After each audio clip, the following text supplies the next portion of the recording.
Hey, it's Arne Johansson, Realty. How's it going? Coming at you with another episode of the JR Show. It's been a few weeks. We've been busy, but wanted to get at you to give you some information. If you guys have any questions, please comment below. Shoot me an email, or just leave a comment. If you guys have any real estate questions or questions just involving anything really involving Minneapolis, housing, investing, construction, whatever it has to do with real estate, hit me up. We'd be happy to try to answer them for you. So a couple things I wanted to bring up that I've noticed over the last few weeks that probably is not on people's radars but should be. South Minneapolis, an area that I really like right now, is south of 46, north of the creek, east of 35W, and west of Cedar. So it's basically Hale, Page, and Field neighborhoods, but south of 46. That area median price is about $280,000. Now, over the last few weeks, there's been maybe about 3 or 4 homes that have come up that have been like 175, 180, $200,000. Those are buys.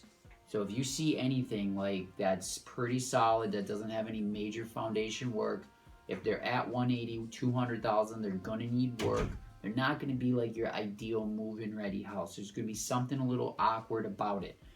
But you're getting the same benefit of living in that area as the houses that are averaged at 280 or, even more, because, there's a lot of really nice homes there. You're still getting the benefit of being close to the creek. You're getting the benefit of being in a good school district, which is Hale Elementary, which is, one of the best ranked schools in Minneapolis. And you're getting the proximity to Lake Nokomis and Lake Hiawatha. Lastly, you're getting the proximity to 40th Chicago area, which is very popular. And that's one of the only areas in all of South Minneapolis that actually has a lot of, bars, shops, restaurants, ice cream shops, and grocery stores, that is close to the lake. So I see that area doing really well. This is a huge opportunity for anybody who is at that 180, 200 price range, who can sacrifice a little bit. But if you hold it long term, if you're thinking 5 years at least, or 10, 15, as maybe this is your first purchase and you live there for 2 to 5, and then you turn it into rental and you move someplace bigger, that property, that land value, the difference between how much that land value is and how much the house is, the land value is going to go up, the house value is going to go down, and that's going to put you in a good position in the future if you do ever want to tear it down, build new, sell, or tear it down, build new, move back in because you're in a really good location. So south of 46, north of the creek. The second one would be Como Park area in St. Paul. This is a neighborhood over off, basically. We go north of Maryland and on Dale in Maryland and south of Lexington. So that little square right there, and then all the way to the west of Como Park. You can get pretty nice houses there for 150, 160, 175, 190. Houses that you used to be able to get in South Minneapolis for that same price, which are now 225, they're available over in that area. And that's a community that is pretty strong. It's a blue-collar community, but I see it doing better because I think more and more people are going to go over there because there's a couple really good schools over there. You got the light rail that's developing along University that's not that far away. And then you got Roseville, which has pretty good schools.